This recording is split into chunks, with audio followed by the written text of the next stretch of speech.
Hey you guys, this is Blended with Henry. Today I'm making my recipe for gazpacho. It's loved by many of my viewers. It's a delicious soup of Spanish origin and it's served cold. So let me show you how to make it. So the first ingredient we're putting in is 3 cups of tomato juice. You can use either fresh or canned. 1/2 cup of red wine vinegar. 1 pound of ripe tomatoes. 4 or 5 tomatoes quartered. 2½ cups of cucumber. You want them peeled and you want to cut up in chunks. 1/4 cup of olive oil. You want extra virgin olive oil. 2 ounces of chopped red onion.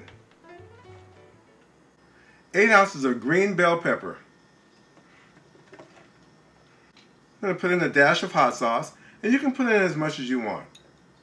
And you're going to salt and pepper to taste. This is about 1 tablespoon of salt, kosher salt. I always like to use fresh cracked black pepper. I'm going to put my blender lid on top, snap it into place. And we're using the Vitamix Ascent Series A3500 in the graphite metal finish. Absolutely beautiful blender, my favorite, and I use it in the kitchen every single day. So I'm going to go ahead and use the variable speed control, and I'm going to start on variable speed 1, I'm going to ramp it up to speed 2, and I'm going to blend for 5 seconds.